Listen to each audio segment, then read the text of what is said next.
Buenas noches. Gracias por apartar el tiempo y espero que durante las próximas noches lo pueden seguir haciendo. Yo sé que no es fácil. A veces nos cuesta con una noche durante la semana para llegar a los cultos y ya que ponen 4 seguidos, yo sé que va a ser difícil, pero si ponen el propósito, el Señor les va a ayudar para cumplir. Quiero ver, como ya saben, de estas noches acerca de la familia.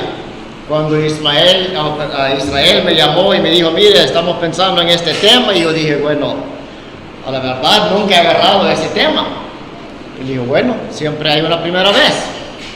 Y pensándolo, yo dije, bueno, pero hay tanto que uno pudiera hablar, hay tantos diferentes rumbos donde uno pudiera agarrar. Y les voy a dar lo que tengo por adelante en estas noches.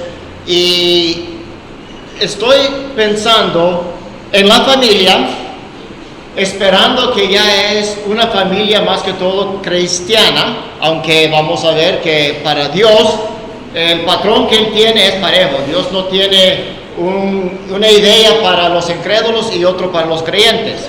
Vamos a ver eso más adelante, pero lo que voy a ver, y no sé exactamente cómo va a salir todo, pero vamos a ver la importancia de Dios y la familia.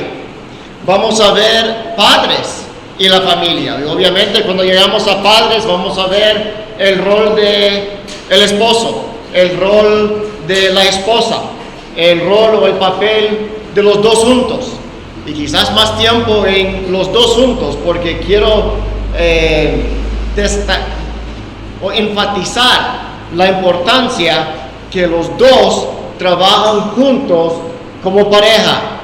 No hay superior, no es que uno hace una cosa y el otro se unen y trabajan juntos, aunque tienen su papel diferente, y aún lo pudiéramos pensar como la obra de Dios con Dios Padre, Dios Hijo y cosas así. Y de último vamos a ver niños en la familia. Cuando nosotros pensamos en una familia es una estructura social organizada y reconocida por la sociedad y por Dios. Yo nunca lo he leído y no sé cuántos lo han leído, por lo menos lo han visto, pero El Salvador tiene algo que se llama Código de la Familia. No sé si alguna vez han agarrado ese librito o esas páginas y lo han leído. Bueno, se lo recomiendo, porque a la verdad, ese código de familia que algunos han escrito está muy basada en las Escrituras. Y obviamente la palabra de Dios es superior a cualquier librito que algunos diputados o algunos abogados pudieran haber escrito. Pero es interesante que el país reconoce una familia como una estructura social organizada y reconocida por la sociedad. Cuando nosotros pensamos en relaciones en la familia, es importante de reconocer, y yo he puesto aquí el orden de las relaciones en nuestras vidas. Y bueno, yo con Dios o usted con Dios, esa relación es eterna. Entonces, obviamente, esa es la relación y tengo que tener cuidado cómo pongo ciertas palabras. Esa relación es superior a cualquier. Pero no quiere decir que yo puedo poner esa relación encima de las otras relaciones. Porque Dios espera que hay una forma de respetar los unos a los otros. Y no puedo decir, como muchas veces oye, no, que para mí Dios viene primero y ahí la mujer y los niños vean cómo se defienden. Eso no es poner a Dios primero. Eso es poner a yo primero. Pero nuestras relaciones con Dios para siempre, es eterno. Esposo, esposa, es una vida. Hijos, más o menos unos 20 años. Lo que nosotros los tenemos a nuestro cuidado. Obviamente siguen siendo nuestros hijos cuando se van del hogar, pero ya cambia nuestra responsabilidad y aún la responsabilidad de ellos con nosotros. Y vamos a ver eso cuando llegamos a niños en la familia. Hermanos, en una asamblea, Mientras vivamos allí, ustedes tienen una buena amistad, tienen una relación, pero de repente te vas a vivir en Nuevo Guadalupe y ya estos hermanos aquí lleguen a ser nada más un recuerdo. ¿Te acuerdas de Melvin cuando estábamos juntos allá? Tengo años de no de ver a Melvin. Ya se terminó esa relación. Cuando vemos una relación de compañeros de trabajo o estudio, igual mientras estamos allí, yo me acuerdo nuestros hijos cuando estaban en bachillerato y habiendo ido a un colegio privado y era pequeño, creo que ya en su grado solo había como unos 15, 20 alumnos, entonces se llegaron a conocer bastante fuerte. Y según ellos, esa relación iba a durar para el resto de sus vidas. Y nosotros les tratamos de decir, no, hijo, o sea, la verdad, 6 meses después de la graduación, usted se va a olvidar de esta gente.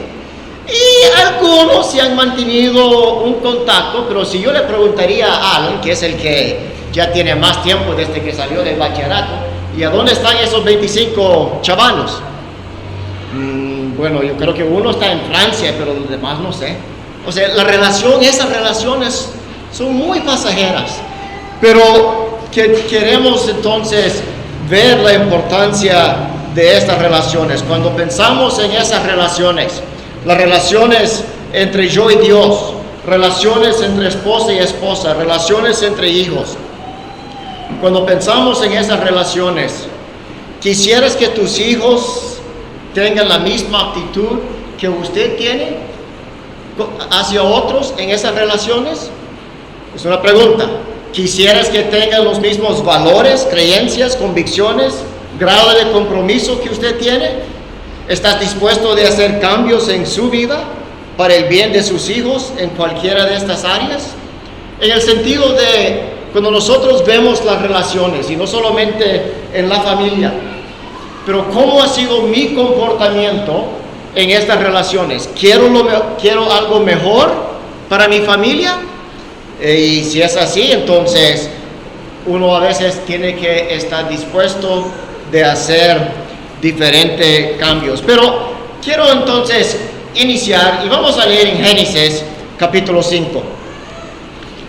Y lo que tengo por delante, y no sé si termino todo lo que tengo, vamos a ir quizás dejando algunas cosas. A veces uno se prepara demasiado y solo tiene tiempo de decir una parte de lo que habías pensado. Y está bien. Prefiero estar sobre preparado y venir y no tener nada que decir. Hermanos que predican, si usted se levanta y su mensaje se termina en 15 minutos y te han dado 50, siéntese a los 15 minutos. No sigues tratando de inventar algo en el camino. Si se te acabó lo que tenías que decir, sentate, porque estás robando el tiempo de Dios, estás robando el tiempo de los hermanos y todo lo demás. Pero vamos a ver en Génesis capítulo 5, porque lo que quiero ver pensando en Dios y en la familia es que no vamos a valorar la familia hasta que apreciamos el valor que Dios le da. Vivimos en una sociedad, como vamos a ver más adelante, que la familia ha sido atacado desde el inicio, y vamos a ver esto, y sigue siendo atacado, y ha llegado que la familia es algo, aún entre los cristianos, es algo que ha sido despreciado, pero vamos a ver el valor que Dios le da a la familia. Génesis capítulo 5, y solo vamos a leer estos versículos como una entrada. Génesis capítulo 5 y el versículo 1. Este es el libro de las generaciones de Adán. El día que creó Dios al hombre, a semejanza de Dios lo hizo. Varón y hembra los creó. Y bendijo y llamó el nombre de ellos Adán, el día que fueron creados. Y vivió Adán 130 años y engendró un hijo a su semejanza, conforme a su imagen, y llamó su nombre Set. Y fueron los días de Adán, después que engendró a Set, 800 años, y engendró hijos e hijas. Y fueron todos los días que vivió Adán, 930 años, y murió. Lo que yo quiero anotar aquí es que Dios hizo el hombre y la mujer y los juntó para que fuesen una familia. Y solo leí aquí porque ya hay varias generaciones que son mencionadas. Pero ese es el propósito de Dios. Hizo el hombre, hizo la mujer, los juntó para que ellos pudieran formar una familia. Y como mencioné ya al inicio, solo hay un matrimonio. No hay un matrimonio para creyentes y otro matrimonio para incrédulos. Yo primera vez escuché a un hermano allá en el oriente del país y estaba hablando de su matrimonio y dice, como se casaron de incrédulos, eso no tenía valor para con Dios, porque se casaron como incrédulos. Entonces, cuando él recibió al Señor, él dijo a la mujer, si quieres andate, porque ese matrimonio no tenía valor. Y yo dije, bueno, no sé qué Biblia están leyendo en el oriente del país, pero solo hay un matrimonio. Dios tiene la misma espera, la misma esperanza para incrédulos como creyentes. Obviamente, la realidad de vivir y cumplir con lo que Dios espera de un matrimonio o de una familia, a la verdad solo se puede cumplir en el Señor, por las diferentes características que ahí se pone. Pero si usted ha entrado a un matrimonio, y la verdad no pienso hablar mucho en sí del matrimonio, sino tratar de siempre hablar como entre familia. Pero si usted ha entrado a un matrimonio como incrédulo, usted tiene un compromiso delante de Dios de vivir agradando a Dios. Dios hizo el matrimonio, es una ordenanza de Dios. Y no solo para el creyente, pero para todos. Nosotros entonces vemos que Dios estableció el matrimonio entre un hombre y una mujer en los primeros capítulos de Génesis. Y luego vemos el ataque del enemigo sobre ella. No los voy a leer las citas, solo se los voy a mencionar. Y espero que vayan a ir captando. Dios hizo a Adán, hizo a la mujer, los juntó, y el propósito de Dios es que estas dos personas pudieran vivir en armonía y crear una familia y seguir adelante. Pero nosotros vemos solamente en el libro de Génesis, el capítulo 3, tenemos la deterioración moral. Tenemos en el capítulo 4 poligamia. Allí leemos un hijo de Enoch tomó para sí 2 mujeres. Nunca era el plan de Dios.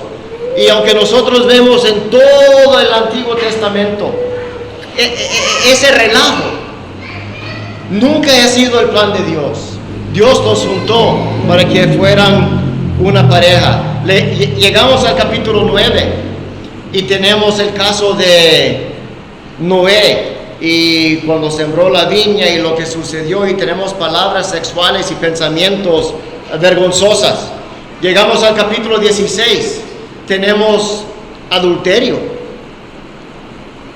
Sí, el gran hombre de Dios, el que es el padre de la fe, tomando una mujer que no es su esposa.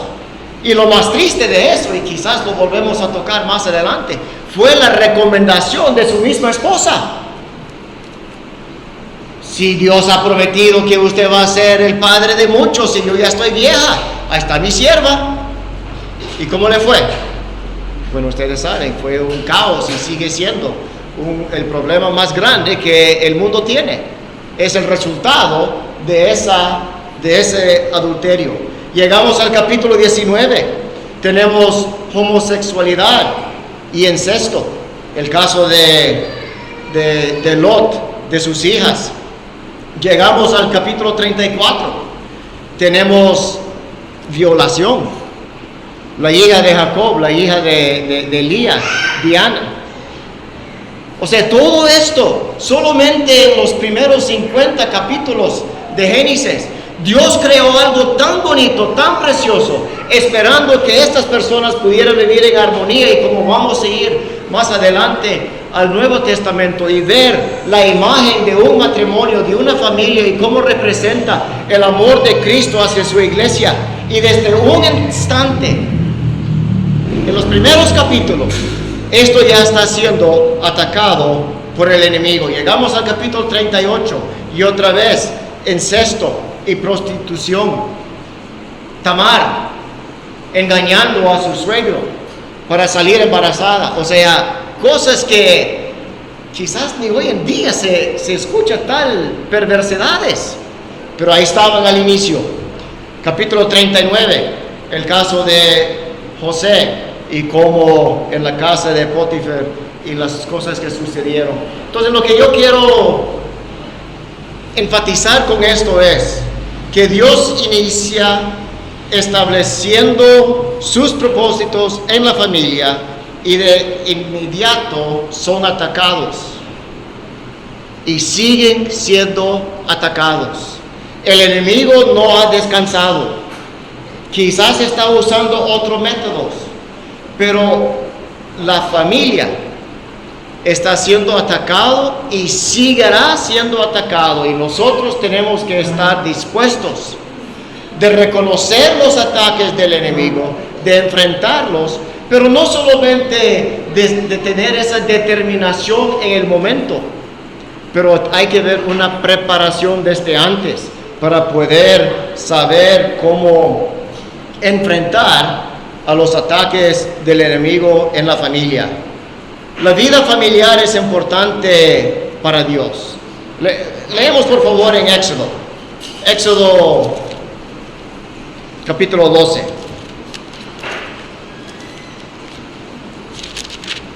Algunos de estos solo los vamos a mencionar, pero quiero por lo menos en algunas ocasiones destacar algunas palabras, algunas frases que usted los puede ir viendo y vas a ver cuántas veces resaltan el mismo pensamiento, pensando en la vida familiar y la importancia que es para con Dios. Éxodo 12 y el versículo 26. Éxodo 12 y el versículo 26. Dice Éxodo 12, 26: y cuando os dirán vuestros hijos, ¿qué es este rito vuestro? Vosotros responderéis: es la víctima de la Pascua de Jehová, el cual pasó por encima de las casas de los hijos de Israel en Egipto, cuando hirió a los egipcios y libró nuestras casas. Entonces el pueblo se inclinó y adoró, y los hijos de Israel fueron e hicieron puntualmente así como Jehová había mandado a Moisés. En otros lugares leemos palabras como dirás a sus hijos. Dios espera que nosotros hablamos de Él a nuestros hijos.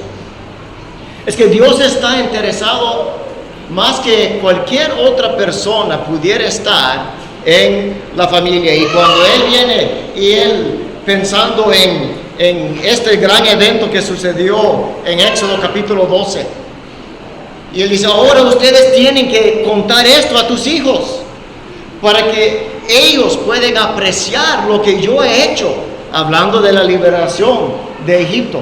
Más adelante se vuelve a tomar las piedras del río Jordán. ¿Y para qué? Para que sirvan como testimonio, para que le puedas explicar a tus hijos.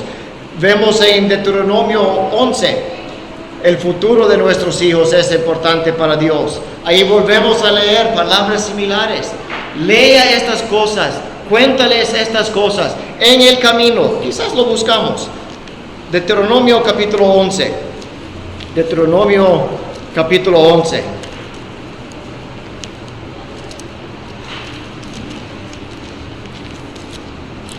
Deuteronomio 11, versículo 18. Yo sé que para varios son citas conocidos, pero en estas noches no hemos venido para hablar nada nuevo, sino reforzar lo que ya sabemos. Y si hay que hacer cambios en nuestras vidas, que el Señor nos ayuda para hacerlo. Deuteronomio 11, 18. Por tanto, podrás pondréis estas mis palabras en vuestro corazón, en vuestra alma, y las atraerás como señal en vuestra mano y serán por frontales entre vuestros ojos. Y enseñaréis a vuestros hijos, hablando de ellas cuando te sientes en tu casa, cuando andas por el camino, cuando te acuestas y cuando te levantas, y las escribas en los postes de tu casa, en tus puertas, para que sean vuestros días, los días de vuestros hijos, tan numerosos sobre la tierra que Jehová juró a vuestros padres. La importancia que Dios tiene para que nosotros podamos comunicar Él a ellos. Es interesante algo, y no había pensado en esto hasta que ahorita que lo leo. Es interesante donde ciertas costumbres salen. Dice aquí,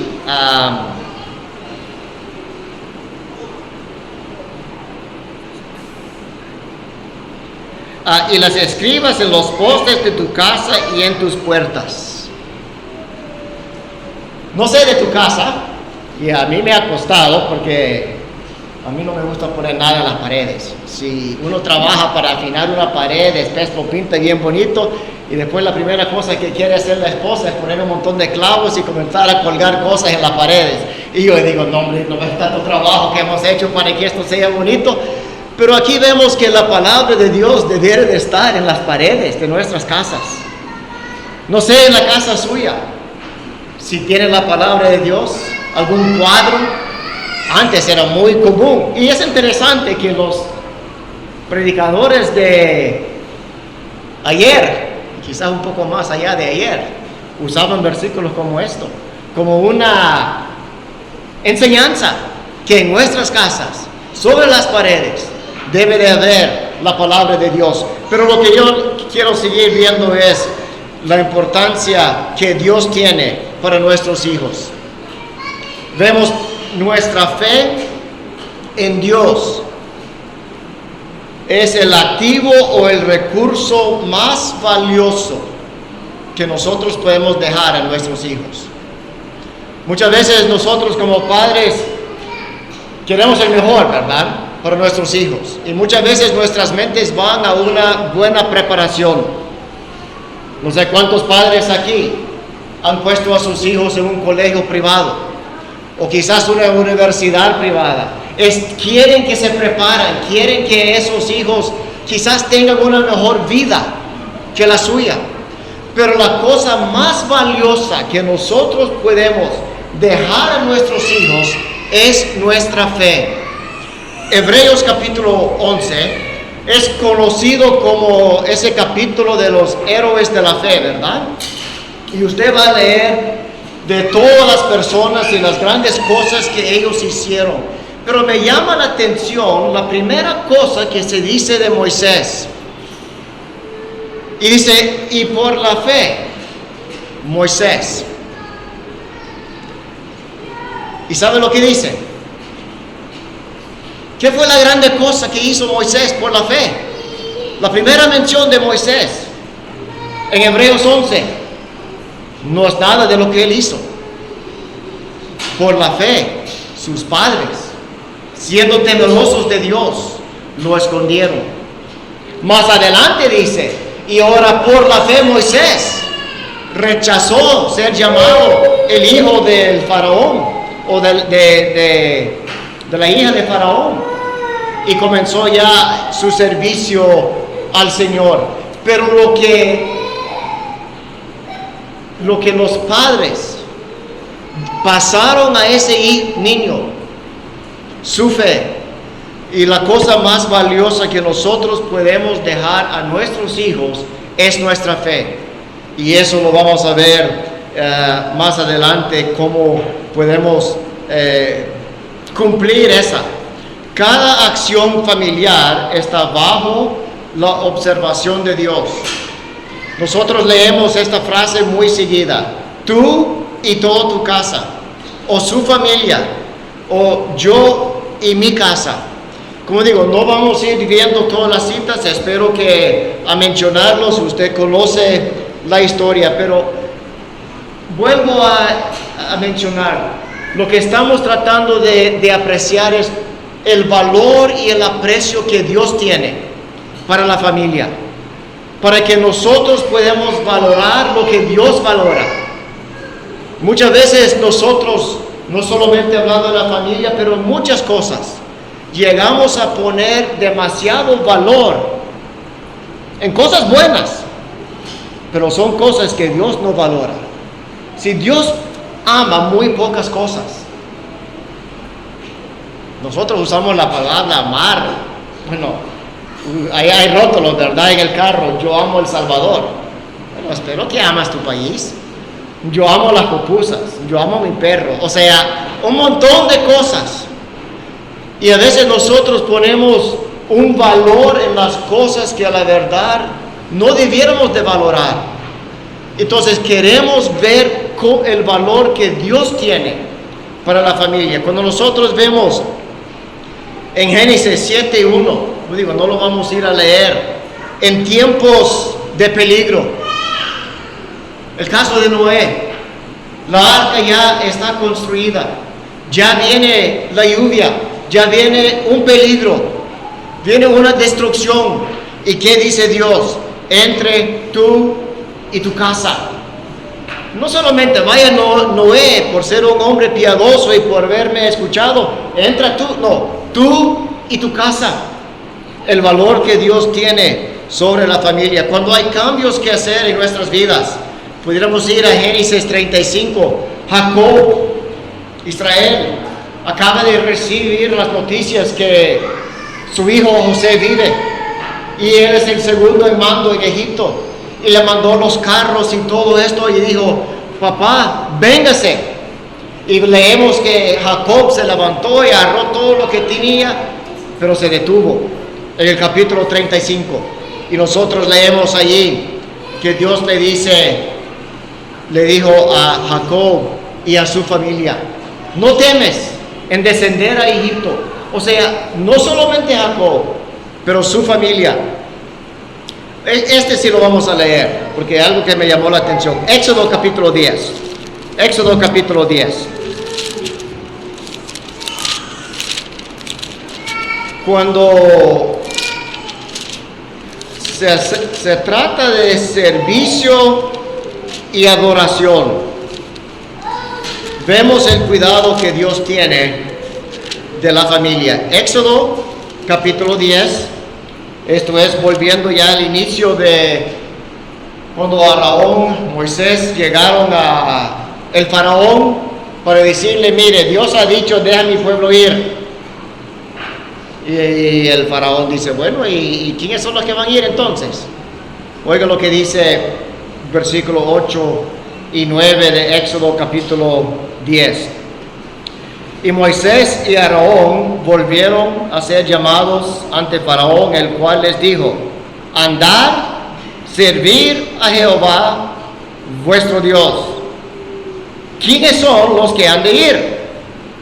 Moisés respondió: hemos de ir con nuestros niños, con nuestros viejos, con nuestros hijos, con nuestras hijas y con nuestras ovejas, con nuestras vacas hemos de ir, porque es nuestra fiesta solemne para Jehová. Me llamó la atención los que encabezan la lista.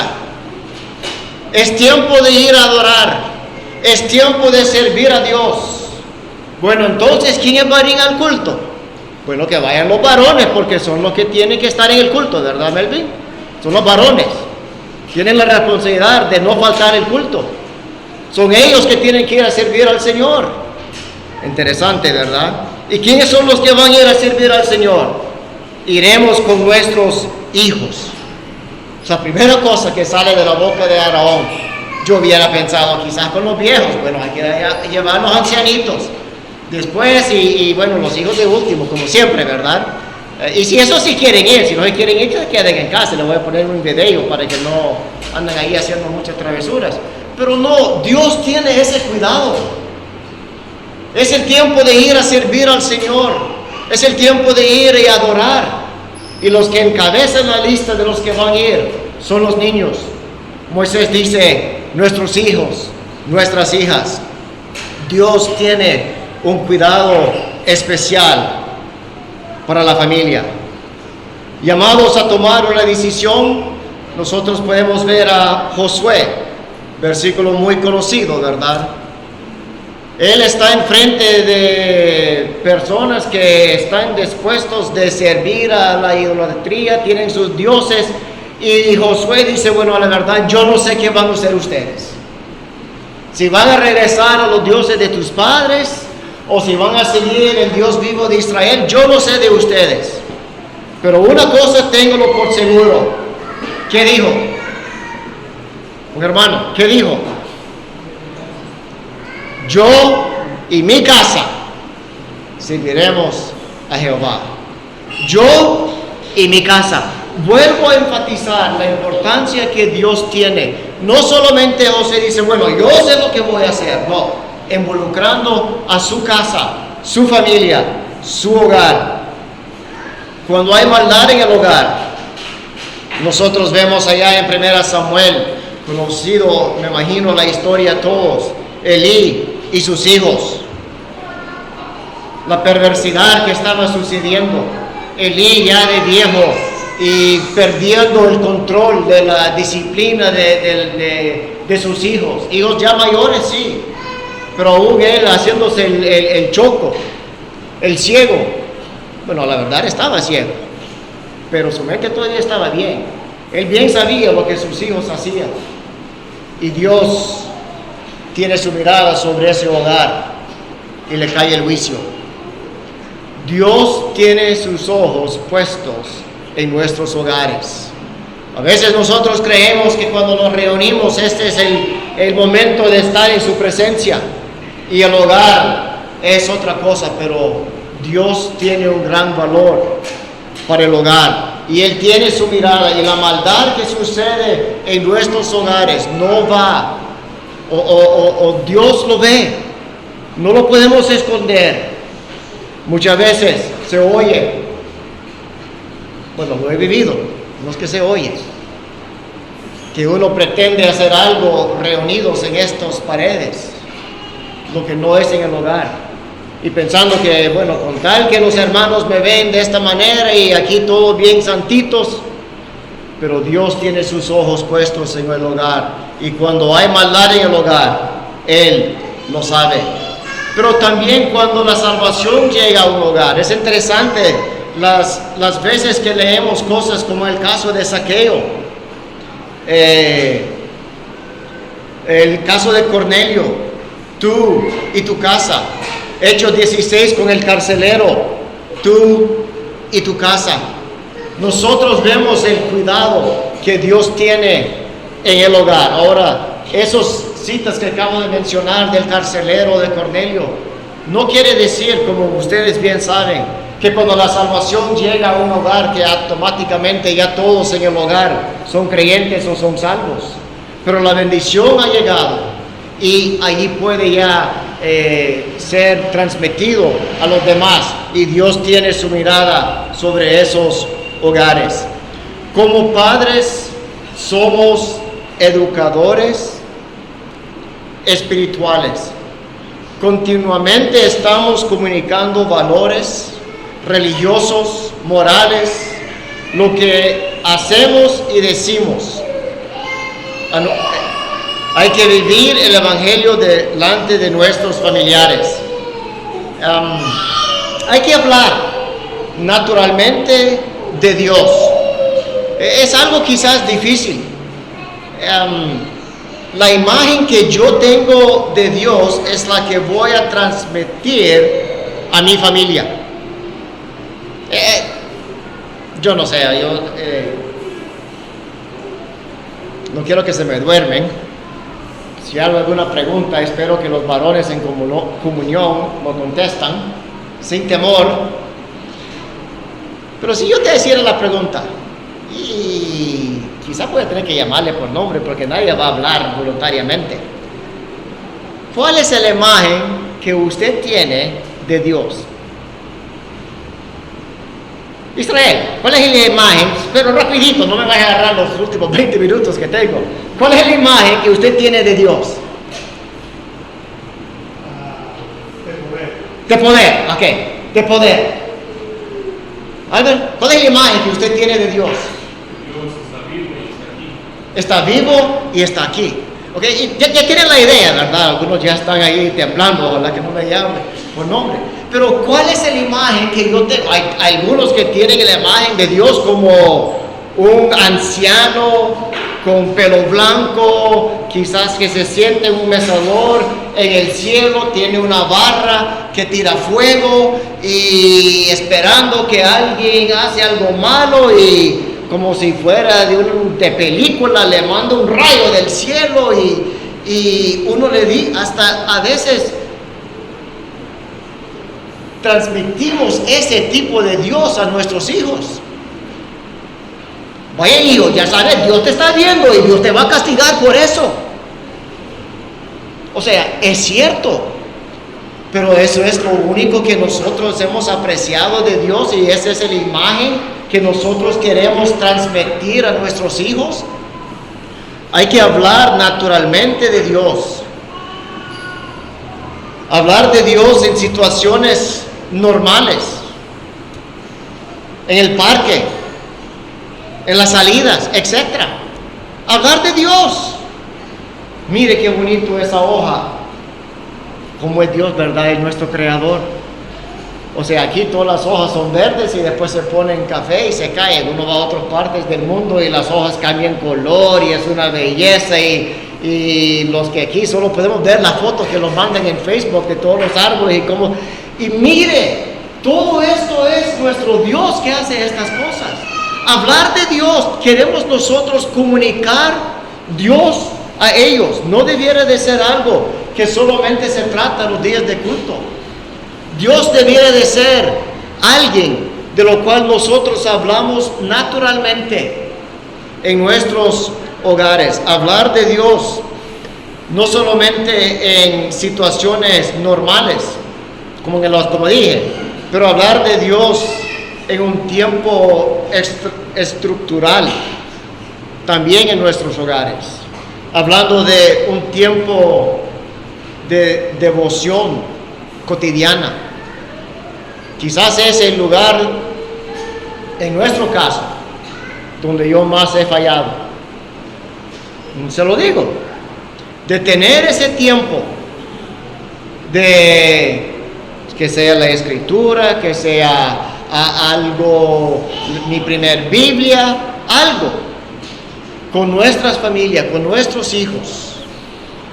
Nosotros a veces creemos, no, pero un niño de 4 años no puede poner atención. Bueno, si usted piensa que vas a sentar a tu niño de 4 años y predicarle por 45 minutos antes que se vaya él para el colegio, tiene toda la razón. Pero estamos hablando de iniciar, de hablar de Dios con él o ella, con tu familia, y obviamente viendo la capacidad de los hijos. Pero tomar ese tiempo. Mis hijos anhelaban pasar la noche con sus primos. Hablando de los hijos de mi hermano Tony, creo que he conocido a casi todos aquí. Porque Tony tenía esa disciplina. En la noche, después que los niños se bañaban, ya eran 2 hembras, un varón, y era un tiempo de leer algo y orar con ellos. Y, o sea, era interesante porque no era un pleito de alistarse para dormir, porque ellos sabían que después de el baño y los pijamas era el tiempo del devocional, y lo estaban anhelando y lo estaban esperando. Y aunque había visitas en la casa, aunque había un montón de cosas, Tony decía, bueno, con permiso, pero ya vuelvo 10, 15 minutos. Y cuando mis hijos estaban ahí, era como que bonito esto. Y yo decía, yo debo de hacer lo mismo, porque esto es necesario. Pero apagar el televisor para ir a leer con los niños, no, hombre, mejor váyase a dormir. O sea, es tan fácil descuidarnos de no hablar de Dios con ellos. Sí, no quiero que piensen que fui un padre totalmente arruinado. Las mañanas, casi nosotros desayunábamos juntos. Bueno, ya en los Estados Unidos no, yo salía a trabajar a las 5 de la mañana, no iba a levantar la familia a esa hora para pasar un tiempo devocional. Pero ya aquí en El Salvador ya era diferente. Y cuando llegamos aquí en la mañana antes de ir al colegio, ahí había algún libro, algún pasaje que leíamos juntos con todos, la familia. Ahora, no estamos hablando de formar un culto, pero de hablar de Dios, para que ellos sepan que Dios para nosotros es una realidad, es una persona, es, ¿qué dijiste? Poder, una persona que vive. Entonces, hablar de Dios en tiempos estructural, devocional, cotidiana. Nosotros, hablando de Patty y yo, hemos pasado más de la mitad de nuestras vidas juntos. Es la ventaja, uno puede llegar a los 60 años de matrimonio bien fácil. Solo tiene que casarse a los 20. Bueno, en el caso de Patty, 19. Sí, la robé de la cuna. Pero, y ya tenemos que 35, 36 años, bueno, ya perdí la cuenta. La matemática nunca ha sido mi fuerte. Pero hemos pasado más tiempos juntos que solos. Y espero que algo hemos aprendido. No somos expertos. A la verdad, no hay expertos familiares. Hay quienes que se escriben sus libros y nada contra libros. Espero que aún tengan algunos libros allí de ciertos hermanos. Pero no hay tal cosa como un experto en la familia, porque no hay dos familias iguales. Todos son diferentes. Y nosotros, espero, de lo que hemos aprendido, podemos compartir nuestras experiencias con ustedes en estas noches.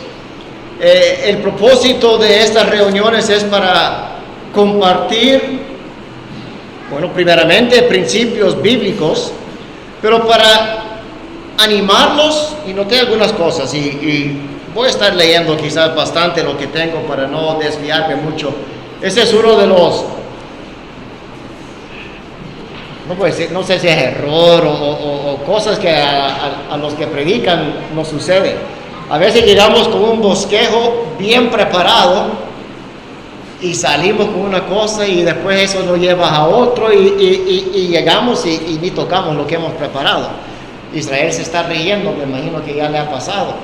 Y al final le dice Elizabeth, Israel, yo pensaba que el tema era esto y te saliste por aquel lado. Sí, es que, pero, bueno, vuelvo a los, hay que volver. El propósito, animarlos a seguir haciendo lo que es correcto. No vengo pensando que todas las familias aquí están desordenadas y no hay nadie que está haciéndolo bien. No. Lo más probable es que usted va bien en tu familia. Y la idea es de animarlos a seguir haciendo lo que es correcto. Suplicarles a hacer lo que quizás han dejado de hacer. Quizás en un tiempo estabas haciendo ciertas cosas, por ejemplo, el devocional con sus hijos, o quizás no hay hijos, solo con tu esposa, ese tiempo juntos, de orar juntos, de leer juntos, y un tiempo lo estabas haciendo, pero después el nuevo trabajo, o después tus hijos, yo no sé, y lo han dejado de hacer. Es tiempo de agarrar esos buenos hábitos, persuadirles a rechazar error y abandonar lo que probablemente han estado haciendo mal. Siendo Dios el autor del matrimonio y la familia, y siendo que Dios es amor, El matrimonio y la familia es la manera que Dios da testimonio al mundo. Pensando en ese valor que Dios tiene sobre la familia, nuestras familias son un testimonio, son es algo visual que se trata del amor de Dios. La cena del Señor es una ordenanza que se celebra semanalmente. Y aún allá en 1 Corintios 11 hablamos que manifestamos, damos de conocer al mundo la muerte del Señor Jesucristo. Es algo que se hace una vez a la semana. El bautismo es una ordenanza del Señor. Es algo que se hace una vez en su vida, de dar ese testimonio. Pero el matrimonio es una ordenanza diaria de Dios, mostrando su amor para con nosotros y nosotros hacia otros. Esa es la familia. Eso lo vamos a ver más adelante cuando entramos en Efesios capítulo 5. Y Pablo hablando del hombre, del esposo y la esposa, y él dice, pero esto lo hablo de Cristo. O sea, el matrimonio, la familia, da testimonio a los de afuera de un Dios poderoso, de un Dios que vive. Eso es lo que Dios espera de nuestro matrimonio, de nuestra familia. Cada uno quiere una familia fuerte y segura, ¿no? ¿Cómo tratas conflictos en la familia? ¿Hay conflictos de poder en su hogar? Vamos a ver eso. Porque en mi casa mando yo, ¿verdad? Espero que no. Y a eso lo vamos a ver. ¿Hay buena comunicación en la familia? Es interesante. Y no tengo las estadísticas, bueno, yo voy a dejar tratar, ya saben lo que estoy tratando de decir.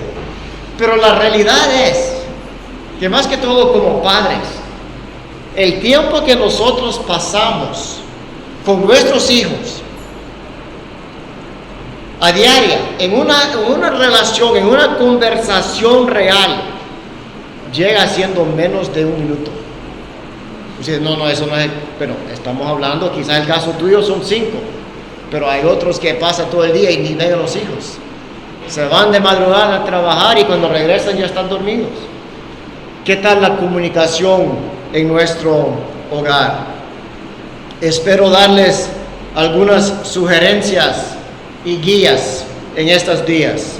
Una familia fuerte es una familia comprometido o es alguien comprometido a la familia. Pasan tiempo juntos, tienen buena comunicación, muestran aprecio los unos a los otros, tienen un compromiso espiritual, pueden resolver problemas en crisis. Una familia fuerte, y eso es lo que todos queremos. No hay nada más triste de ver cuando entra alguna dificultad, una tragedia en una familia. Muchas veces eso es causa de una división. Viene a romper la familia porque no han podido aprender cómo resolver problemas. Y ténganlo por seguro, cada familia, cada hogar enfrentará dificultades. Como vemos al inicio de Génesis, el enemigo sigue atacando. Y tenemos que tener una familia fuerte. Y por eso mañana entraremos y veremos un poco acerca de los padres en la familia. Hemos visto en esta noche, espero que lo hemos visto, espero que algo han podido captar. Estaba hablando con Tony el otro día, mi hermano, y él me dice, hey, ¿cómo van con los estudios o la preparación para las reuniones en Scandia? Y yo digo, bueno, yo tengo un montón de notas, pero no sé si hay algo ahí que vale la pena decir. Y él me dice, bueno, ese es siempre el problema. Uno se prepara y tiene pensamientos y dice, bueno, voy a decir esto, voy a decir lo otro, y al final uno no sabe si ha tocado el corazón de alguien o no. Espero que sí. Pero mañana veremos entonces los padres en la familia. Y no sé cuánto vamos a ver, pero vamos a ver el papel del hombre. Vamos a ver el rol o el papel de la mujer y el papel de los dos juntos. Lo más probable no vamos a tocar todo eso mañana. Entonces usted está diciendo, bueno, yo quiero, bueno, hay que venir toda la noche porque de repente voy a hacer una ensalada revuelta y voy a comenzar con el último punto para dejarlos ahí tratando de adivinar y para dónde va y de dónde viene. Ojalá que no les he confundido en esta noche. Espero que se vuelvan a animar para mañana. Nuestro hijo Alan tenía el propósito de venir esta noche porque dijo que el tema era interesante. Pero dice, el predicador que escogieron, no, un tema tan interesante y escogieron a vos. Bueno, aquí estamos y espero que algo les ha ayudado lo que hemos compartido en esta noche. Vamos a orar. Padre eterno, gracias te damos por el tiempo que hemos estado juntos. Gracias por cada uno que tú has traído con bien. Sabemos que es un esfuerzo apartar el tiempo y congregarnos de esta manera. Ayúdanos a seguir meditando en tu palabra, algunos versículos que hemos leído, pensamientos que hemos compartido, reconociendo el valor que tú tienes para cada familia, que nosotros también lo podemos valorar. Cada uno en diferentes etapas, algunos ya sin hijos en la casa, otros comenzando quizás. Pero gracias que tu palabra ha sido escrito para cada una de nuestras necesidades. Ayúdanos en las noches que tenemos por adelante. Guárdanos a salir de este lugar en esta hora. Llévanos a nuestros hogares con bien, aún en nuestras conversaciones. Al final de esta reunión, que todo lo que hablamos, que todo lo que hacemos puede ser para la honra y la gloria suya. En el nombre de tu Hijo, el Señor Jesucristo. Amén.